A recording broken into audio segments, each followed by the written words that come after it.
saya sampaikan sebelumnya bahwa hari ini kita akan melakukan supervisi akademik.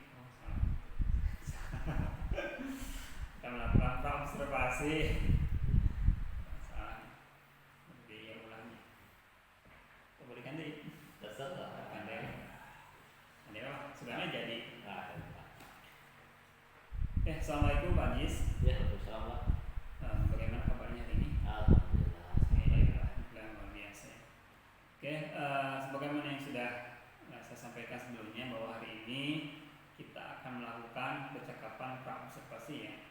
Namun sebelum kita melakukan percakapan praobservasi, saya akan menyampaikan dulu tujuan dari supervisi akademik nanti ya. Untuk tujuannya yaitu untuk mengetahui dan mengevaluasi jalannya proses pembelajaran yang akan dilakukan oleh Bapak sendiri ya. Jadi bagaimana nanti pembelajaran itu lancar atau tidaknya nanti akan saya evaluasi ya. Kemudian tujuan dari praobservasi ini yaitu supaya Bapak lebih siap ya dan percaya diri pada saat melakukan proses pembelajaran agar nanti Bapak bisa memberikan pembelajaran terbaik buat siswa-siswa Bapak ya. Oke. Di sini saya akan menyampaikan beberapa pertanyaan ya Pak kepada Bapak terkait dengan praobservasi ini. Siap. Untuk pertanyaan pertama, apa tujuan pembelajaran yang ingin Bapak capai pada pembelajaran nanti? Oke, baik Pak. Mungkin untuk tujuan pembelajaran di sini berdasarkan yang saya catat bagaimana di sini tujuan pembelajarannya satu, siswa dapat menghargai nilai ketuhanan yang demokrasi Pancasila sesuai dengan amanat undang-undang. Dan yang kedua, siswa dapat berperilaku santun dalam demokrasi. Dan yang ketiga, mungkin dapat memahami apa upaya untuk membangun kehidupan yang demokrasi di Indonesia. Berarti Bapak mencantumkan 3 tujuan pembelajaran nanti ya. Mudah-mudahan ketiga tujuan itu bisa Bapak capai pada saat pembelajaran nanti ya. Oke, selanjutnya bagaimana dengan area pengembangan yang ingin Bapak capai atau Bapak tingkatkan nanti? Mungkin dalam area pengembangan di sini saya akan membuat 2 yaitu pengetahuan dan keterampilan. Di mana pengetahuannya ini siswa dapat menghargai nilai atau nilai-nilai ketuhanan itu dalam berdemokrasi. Kemudian yang kedua, dalam hal keterampilan siswa dapat berperilaku santun dalam berdemokrasi. Berarti untuk area pengembangannya 2 ya, yaitu pengetahuan dan keterampilan. Selanjutnya saya ingin mengetahui juga ya rencana pembelajaran yang akan Bapak gunakan pada pembelajaran nanti ya.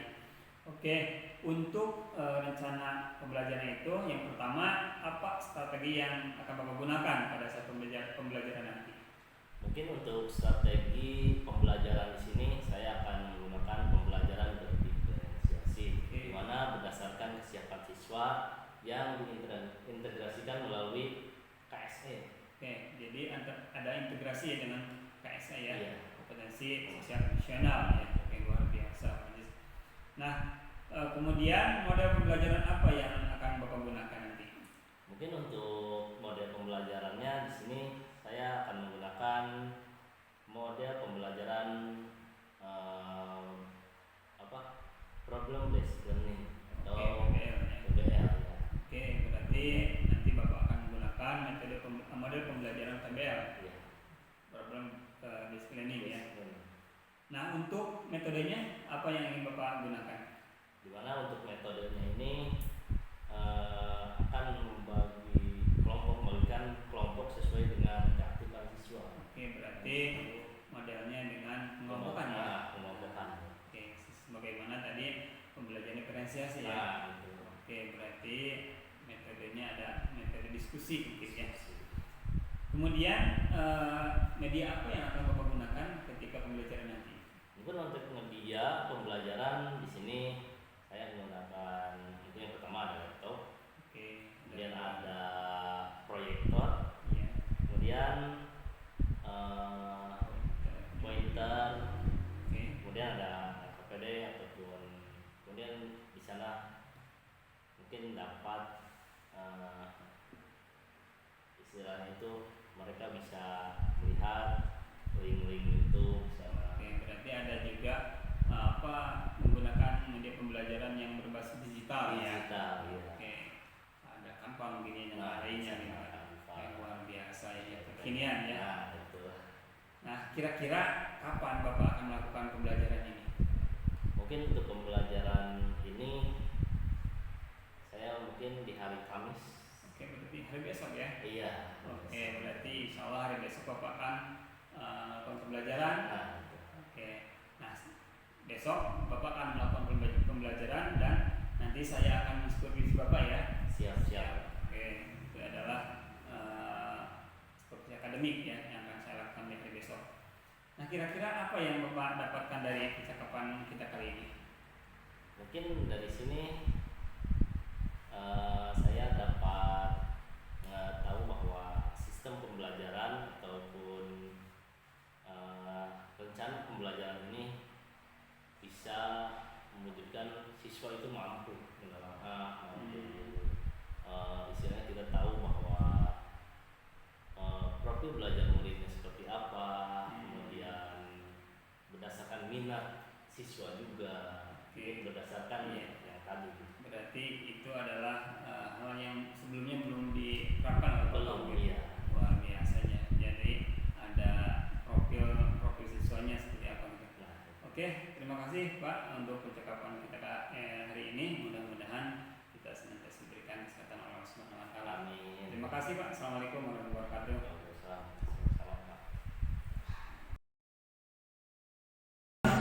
Bismillahirrahmanirrahim. Assalamualaikum warahmatullahi wabarakatuh.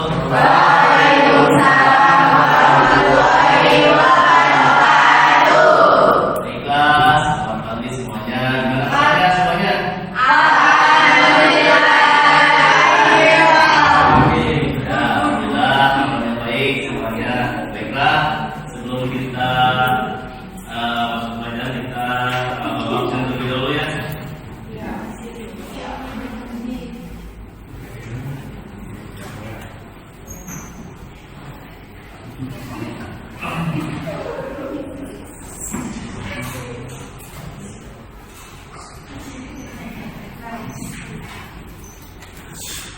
Untuk ayo terima pada Dela, Elsa, Fahmi, Melanie, Muhammad Rio, Putri, Reisha, Syaful, Syarah, Syifa, Wilan,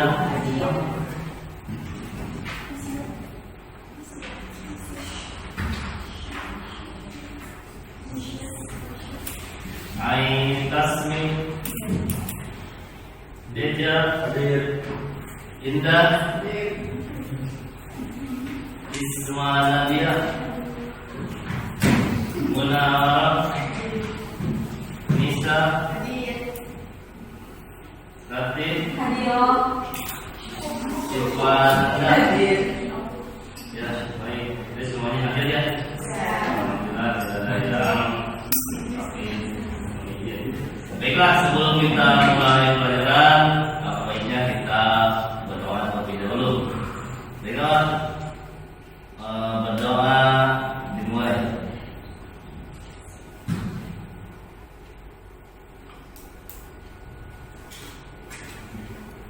Doa selesai.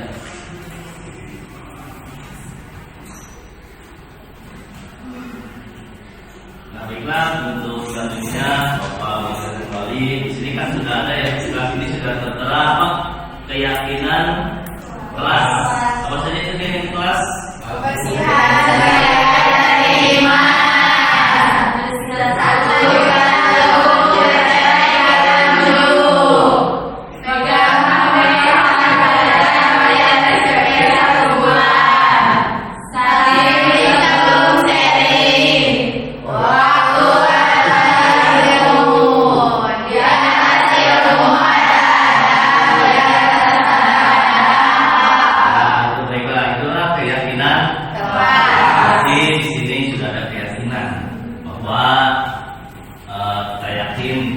ini bahwa kepercayaan sebagian daripada iman. Baiklah, kita lanjut ke materi sebelumnya sekalian tentang sistem pemerintahan Indonesia.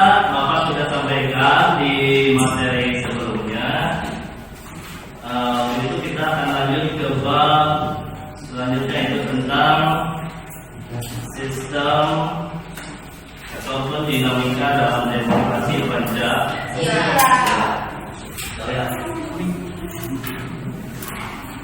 Ini sistem demokrasi ataupun dinamika demokrasi Pancasila. Yang pertama ada tentang apa itu hakikat daripada demokrasi. Kedua ada dinamika penerapan demokrasi Pancasila. Kita lihat apa saja dalam hal hakikat demokrasi. Yang pertama, ada hakikat demokrasi itu adalah sistem bermasyarakat. Jadi pada dasarnya dalam suatu negara yang berdemokrasi itu ada sistem bermasyarakat. Sudah otomatis itu. Kenapa? Di dalam suatu negara kalau tidak ada sistem bermasyarakat, sistem pemerintahan bermasyarakat dan bernegara, suatu pemerintahan tidak akan berjalan efektif. Karena hakikat daripada demokrasi itu adalah sistem bermasyarakat dan bernegara serta pemerintahan yang memberikan penekanan pada keberadaan kekuasaan di tangan rakyat, baik dalam penyelenggaraan negara maupun pemerintahan. Nah, di sini di tangan rakyatlah kita dalam hal penyelenggaraan negara kita harus mengawasi dalam pemerintahan. Karena apa? Kalau tidak diawasi oleh rakyat, suatu negara, suatu pemerintahan tidak akan berjalan baik, berjalan lancar. Contoh di Indonesia, sudah tentu kalian tahu sekarang siapa presidennya? Siapa? Jokowi. Wakilnya siapa? Amin. Di sini sudah ada setelah presiden ada wakil presiden. Ini dalam hal sistem demokrasi kita harus mengawasi apa yang dijalankan sama pemerintahan yang dipimpin oleh Presiden Jokowi maupun wakilnya Ma'ruf Amin. Ini sistem pemerintahannya seperti apa? Di sini kan ada presiden itu dibantu sama menteri-menteri. Karena apa? Dalam suatu pemerintahan tidak mungkin presiden sama wakil presiden itu berjalan sendiri atau berdua saja. Pasti dibantu sama menteri, ada gubernurnya, ada bupatinya, sampai ke tingkat rendah yaitu rukun sering disebut dengan RT. Itu suatu pemerintahan. Untuk lebih jelasnya kita akan membahas 3 tema, yaitu tentang makna demokrasi, klasifikasi demokrasi, ataupun prinsip demokrasi. Kalau di sini, makna daripada demokrasi, di mana kata demokrasi ini berasal dari bahasa Yunani, yaitu kata demos, yang berarti rakyat. Jadi arti daripada demos itu adalah rakyat. Yang kedua adalah bahasanya itu yaitu krutos atau krutain, yang berarti pemerintah. Sehingga dapat diartikan sebagai pemerintahan rakyat. Kata ini kemudian diserap menjadi salah satu kosakata dalam bahasa Inggris, yaitu demokrasi. Jadi semua negara di dunia ini ada sistem demokrasi. Bukan saja di Indonesia, yaitu di benua Eropa, benua Amerika, benua Afrika, bahkan di benua Asia. Kemudian dalam pandangan Abraham Lincoln, di sini demokrasi adalah suatu sistem pemerintahan dari rakyat oleh rakyat. Jadi menurut Abraham Lincoln ini sesuai dengan demokrasi yang ada di Indonesia. Demokrasi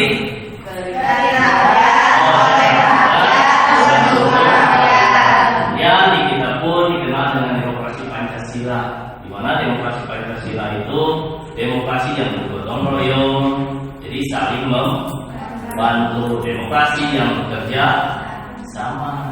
Makanya di Indonesia itu saling membantu. Contoh seperti halnya tadi Bapak katakan, apa itu presiden dibantu sama menteri? Presiden dibantu sama gubernur. Tidak mungkin di kalangan desa presiden itu datang langsung ke desa, pasti dibantu sama kepala desa. Ataupun di perkampungan ada rukun tetangga. Selanjutnya,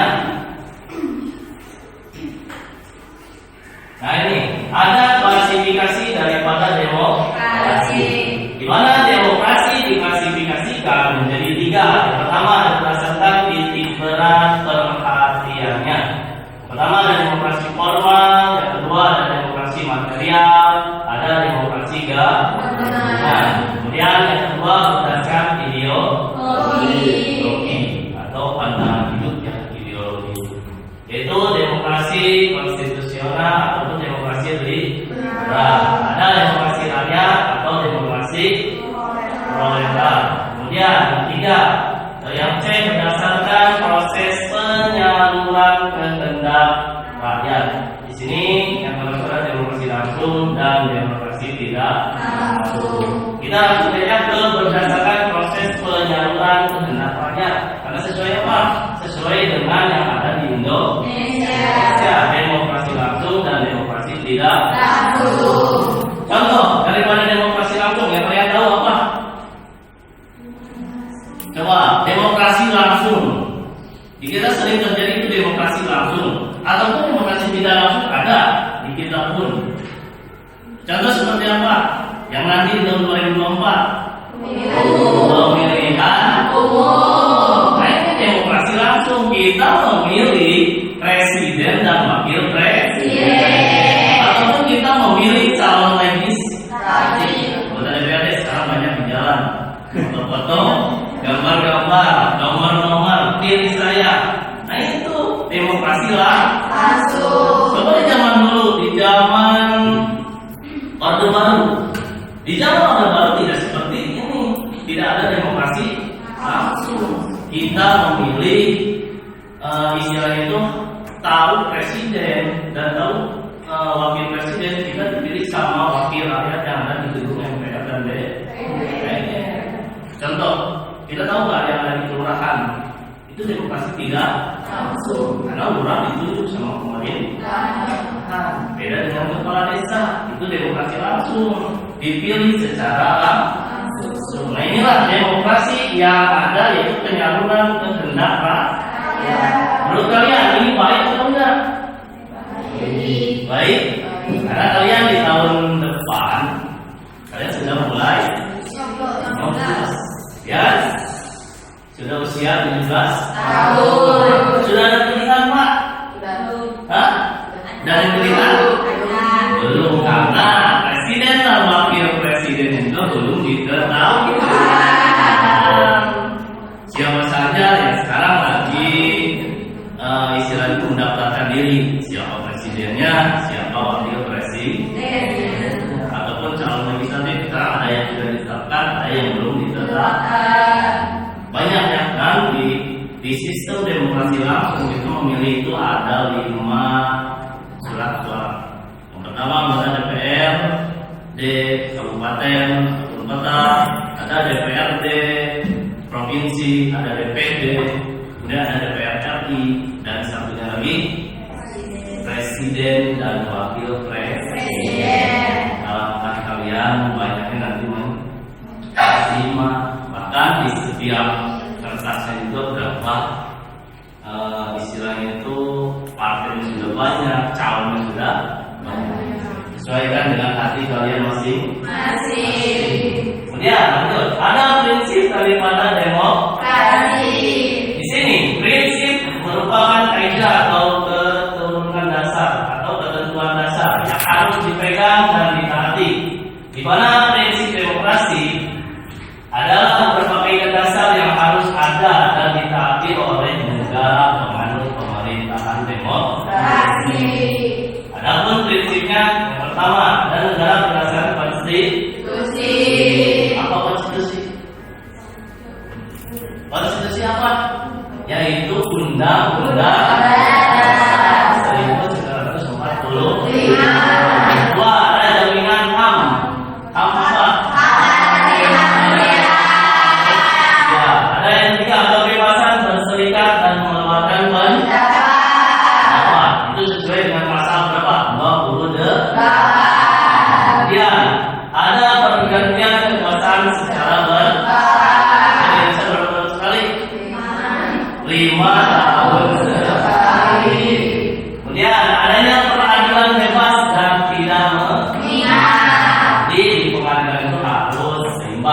tidak ada yang memihak.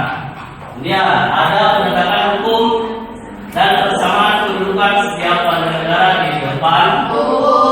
Jadi di mata hukum kita semua sama, tidak dibedakan. Tidak ada yang istilahnya itu dari kalangan pejabat, dari kalangan manapun semuanya sama di mata hukum. Mau yang korupsi, mau yang maling ayam, maling motor, ataupun sama di mata hukum. Kemudian ada jaminan dari bebas pers. Berarti ini jaminan bebas pers itu adalah seorang daripada jurnalis, jadi bebas. Kemudian selanjutnya ada dinamika penerapan demokrasi Pancasila di Indonesia. Yang pertama ada prinsip demokrasi di Indonesia. Bagi bangsa Indonesia, pilihan yang tepat dalam menerapkan paham demokrasi adalah dengan demokrasi Pancasila. Apa intinya dari demokrasi Pancasila ini? Silakan, ada yang bertanya? Bukan menanya. Ya. Hak dasar atau pemerintahan hak dasar negara kita kan tergantung. Iya. Gak semua terbagi rata di haknya mahal. Nah, ini kan menurut pelaksanaannya demokrasi Indonesia pada periode sekarang. Di sini ada pertanyaan, Pak, kenapa hak-hak dasar daripada rakyat itu belum terrealisasi? Itu mungkin ya. Mungkin di sini ada yang salah dalam sistem pemerintahannya. Seperti apa? Mungkin dari atas memang sudah benar hak-hak itu harus sesuai. Mungkin dari misalkan presiden, gubernur, kemudian ke bupati, bupati ke camat, dari camat ke kepala desa sampai ke tingkat RT ataupun RW. Nah di sini hak-hak dasar yang terjamin dalam hak-hak untuk rakyat ini banyak sekali yang tidak terrealisasi. Meskipun menurut pemerintah ini sudah terjamin.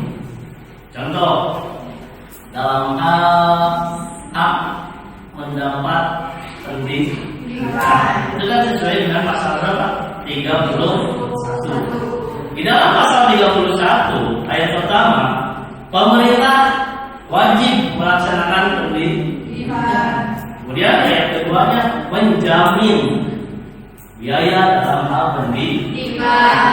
Tapi itu jarang terrealisasi. Karena apa? Mungkin sistem daripada pemerintahan yang belum baik. Makanya kita harus awasi. Kata Bapak juga, yang namanya demokrasi itu dari rakyat. Harus paham misalnya. Jangan ada pertanyaan lain dari kelompok lainnya tentang demokrasi. Kita itu tahun berapapun, jangan di tahun sekarang saja. Karena di tahun sekarang beda dengan di tahun misalkan di zaman ini, zaman Pak Soeharto, di mana sikap akomodatif terdapat tuntutan berkaitan dengan penegakan HAM. Misalnya HAM-nya itu sangat banyak terjadi pelanggaran hak asasi manusia.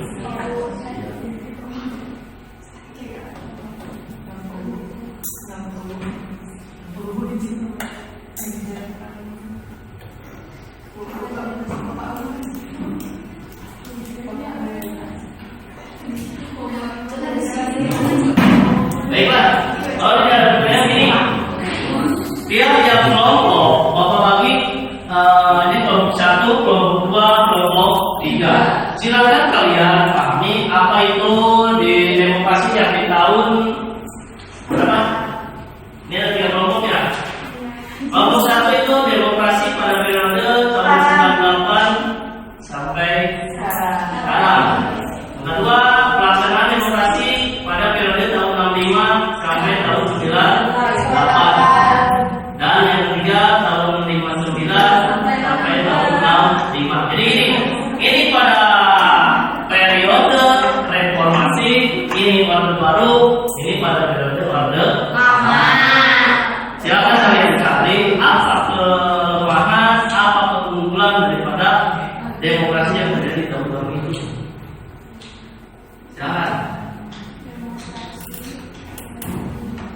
di tahun-tahun tersebut. Nah, Assalamualaikum warahmatullahi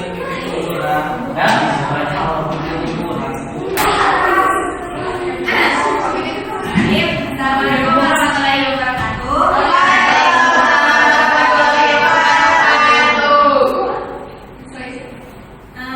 Kami dari kelompok 3 akan menjelaskan tentang era Orde Lama demokrasi. Orde Lama dalam sejarah politik Indonesia adalah merujuk kepada masa pemerintahan Soekarno yang berlangsung dari tahun 1945 sampai 1966. Orde Lama yang berlangsung selama setidaknya 22 tahun hampir tidak terjadi pembangunan kecuali pembuatan sebuah sarana olahraga untuk perhelatan Asian Games yang keempat. Selama era Orde Lama yang berlangsung 20 tahun ini yang dipimpin oleh Presiden Soekarno, di mana adanya sistem presidensial yang berlaku hanya 8 tahun di tahun 1945 hingga tahun 1969. Terjadinya peperangan dalam menjaga kemerdekaan, segala daya upaya yang dilakukan bangsa Indonesia saat itu untuk mempertahankan kemerdekaannya dan berperang melawan agensi militer negara Belanda yang saat itu ingin menjajah Indonesia lagi. Pada periode itu juga terjadi 2 kali pemberontakan yang terdiri dari pemberontakan PKI yang dipimpin oleh Mussolini Mabrur pada September 1948 dan pemberontakan kedua yang dilakukan oleh negara Islam Indonesia yang dipimpin oleh Karnosoewirjo pada Agustus 1949.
Jadi pada masa Orde Lama yang dikeluarkan oleh kelompok 3, jadi sistem demokrasi atau sistem pemerintahan negara itu terjadi banyak pemberontakan, mulai dari pemberontakan PKI, mulai pemberontakan Belanda ingin menjajah kembali, DIY, kemudian pemberontakan APRA juga, MS, Republik Maluku Selatan, ataupun usaha pembunuhan terhadap Presiden Soekarno. Jadi pada saat Orde Lama itu banyak terjadi pemberontakan, ada upaya-upaya untuk merubah demokrasi daripada di Indonesia. Itu awal demokrasi merdeka. Baiklah, mereka merupakan itu kelompok 3. Jangan kelompok 2 pada masa Orde Baru. Belum.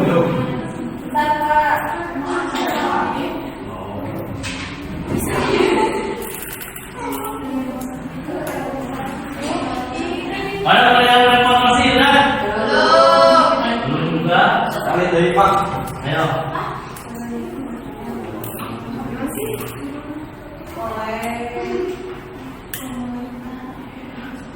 Jadi harus ada perbedaan ya, ada orde lama, ada yang memperkenalkan. Orde baru seperti apa?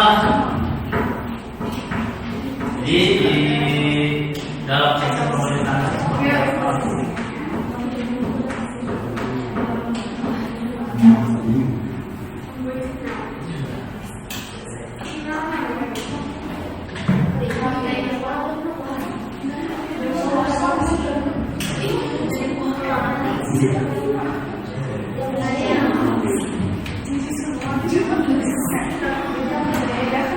Jadi ya, mau di bayangin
dari kelompok 2.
Era pemerintahan pada masa Soeharto dikenal sebagai terbaru dengan konsep demokrasi Pancasila.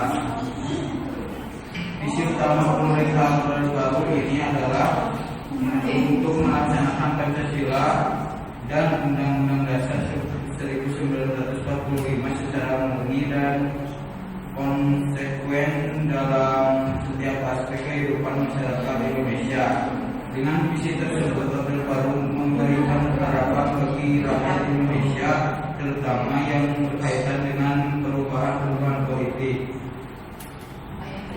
Perubahan politik dari yang bersifat otoriter pada masa demokrasi terpimpin di bawah Presiden Soekarno menjadi demokratis pada Orde Baru. Rakyat percaya terhadap pemerintah Orde Baru di bawah pemimpin Presiden Soeharto atas dasar beberapa hal, yaitu satu, Soeharto sebagai tokoh utama Orde Baru dipandang sebagai sosok pemimpin yang mampu mengeluarkan bangsa Indonesia dari keterpurukan. Dua, Soeharto berhasil membubarkan Partai Komunis Indonesia yaitu PKI yang menjadi musuh Indonesia terlebih dengan adanya kita rencana pembangunan jangka 5 tahun. Jadi pada intinya Jadi di era zaman Soeharto atau Orde Baru ini banyak sekali pembangunan banyak. Presiden Soeharto sering disebut juga Bapak Pembangunan. Banyak zaman Soeharto itu banyak sekali pembangunan. Beda dengan di zaman Soeharto itu pemberontakan masih banyak. Zaman Soeharto mulai ada pembangunan. Jadi ada jangka waktu misalkan revalida rencana pembangunan jangka 5 tahun. Dan sekarang kelompok terakhir satu lagi.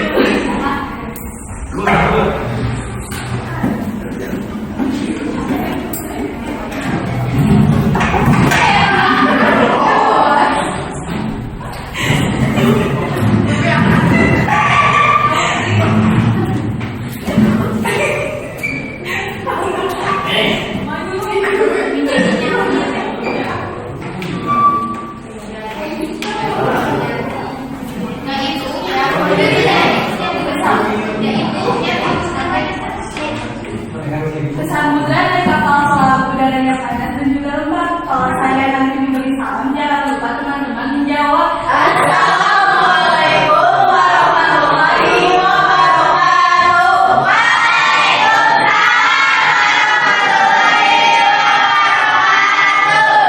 Kalau tempat asalnya Batik Sidomukti warna coklat.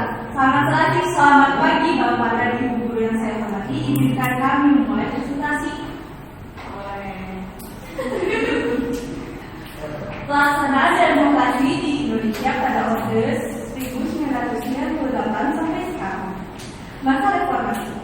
Pada masa ini, era reformasi atau era Pak Soeharto di Indonesia mulai pada tahun 1998, tepatnya pada saat kejatuhan Soeharto, Presiden Soeharto mengundurkan diri pada 21 Mei 1998 dan digantikan oleh wakilnya Presiden saat itu B.J. Habibie. Periode ini didirikan oleh hubungan sosial politik yang lebih terbuka. Akuntabilitas, masa Orde Baru yang berlawanan dengan kemajuan dan perlindungan HAM. Adapun contoh kasus pelanggaran HAM yang terjadi pada pengalihan masa Orde Baru ke masa reformasi adalah tragedi Trisakti yang terjadi pada tanggal 12 Mei 1998, tragedi Semanggi 1 yang terjadi pada 13 November 1998, tragedi Semanggi 2 yang terjadi setahun setelah tragedi Semanggi 1, tepatnya pada tanggal 24 September 1999.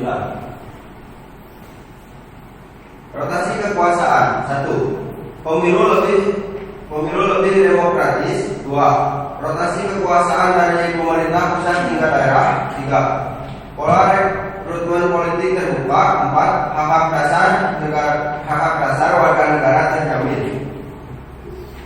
Pemilihan umum. Pemilu lebih demokratis.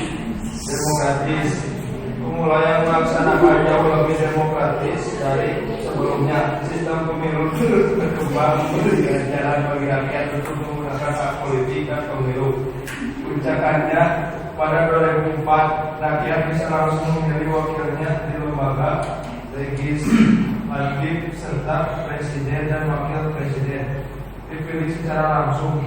Pada 2005 kepala daerah pun, gubernur dan bupati atau wali kota dipilih langsung oleh rakyat.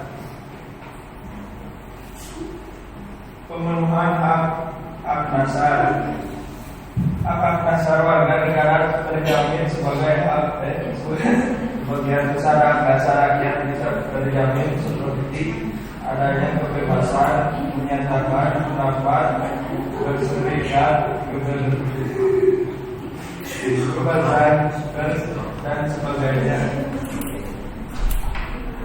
Jadi kesimpulannya, di masa reformasi ini bisa membuat kesempatan bagi pengembangan industri dan teknologi baru, supaya memperkuat perlindungan lingkungan hidup dan pengelolaan sumber daya alam secara bertanggung jawab. Terus, membuka jalan bagi pemerintah untuk menjadi lebih transparan dan akuntabel dalam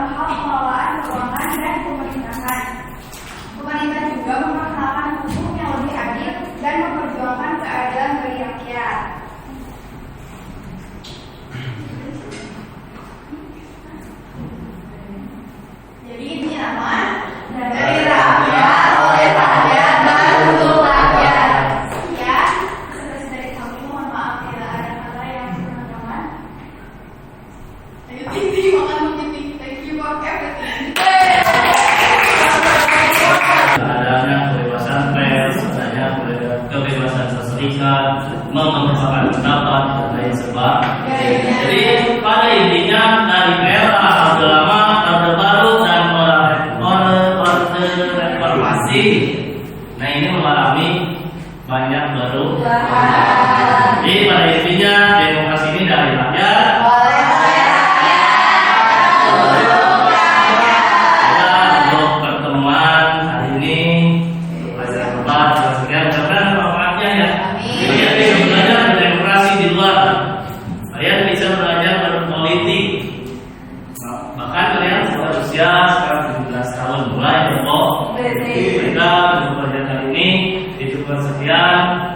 Assalamualaikum warahmatullahi wabarakatuh.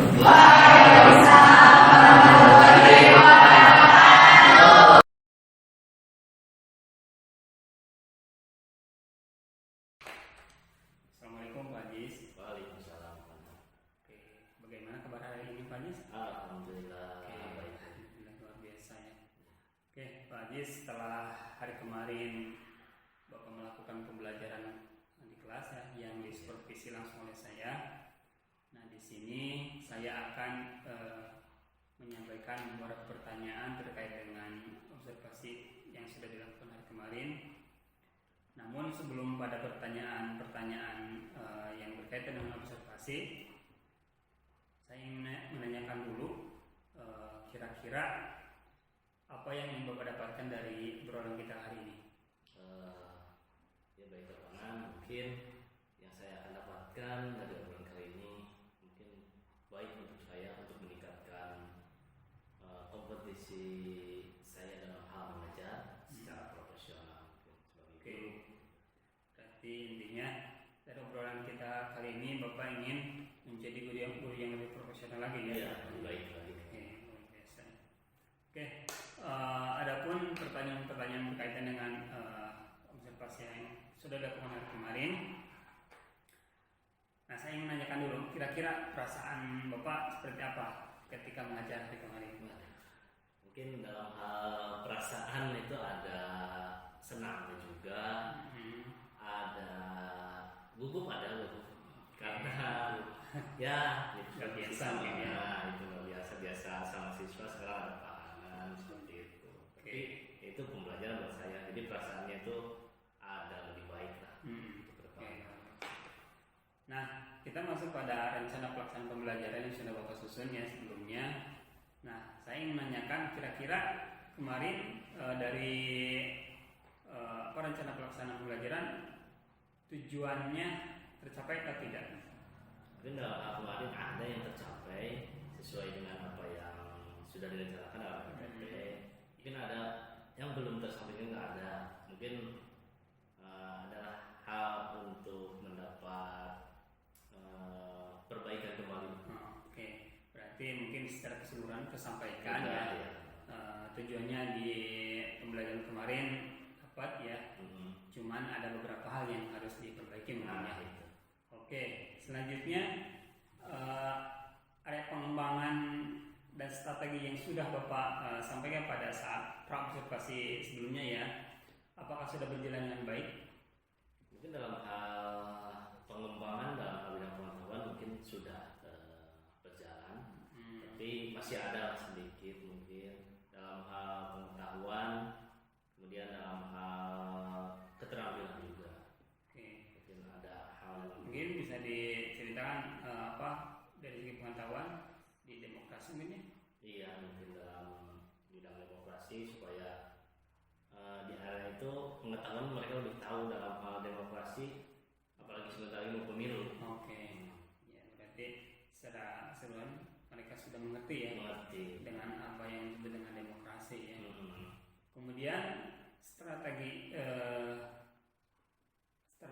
ya, itu sudah tersampaikan yaitu terkait dengan pengetahuan dan keterampilan ya. Oke, untuk selanjutnya kira-kira dalam pembelajaran hari kemarin ada hambatan-hambatan yang Bapak rasakan?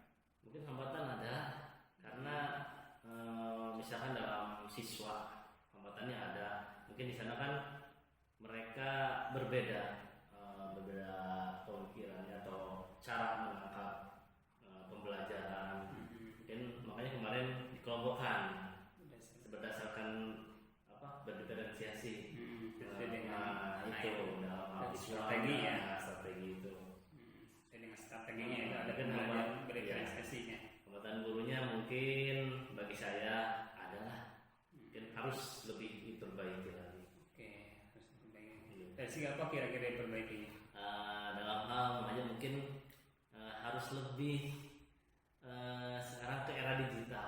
Oke, berarti memanfaatkan memanfaatkan era digital sekarang. Apalagi sudah memasuki kurikulum merdeka. Yang berarti perangkat pembelajaran yang harus di-upgrade ya. Misalkan dengan era digital ya. Oke, berarti itu hambatan-hambatannya yang harus Bapak tingkatkan ke depannya ya. Oke. Kemudian kira-kira hal-hal baik apa yang sudah Bapak dapatkan dan akan Bapak pertahankan dalam pembelajaran hari kemarin? Mungkin hal baik yang saya dapatkan selama pelajaran kemarin, mungkin saya akan lebih belajar lagi dalam hal pembelajaran, mungkin dalam hal tingkat digitalisasinya, mungkin dalam hal pengembangan keterampilannya, mungkin agar siswa lebih aktif. Kemudian di pertengahan mungkin harus ada ice breaking, kemarin saya enggak. Nah itu mungkin harus ada sesuatu yang mesti diperbaiki.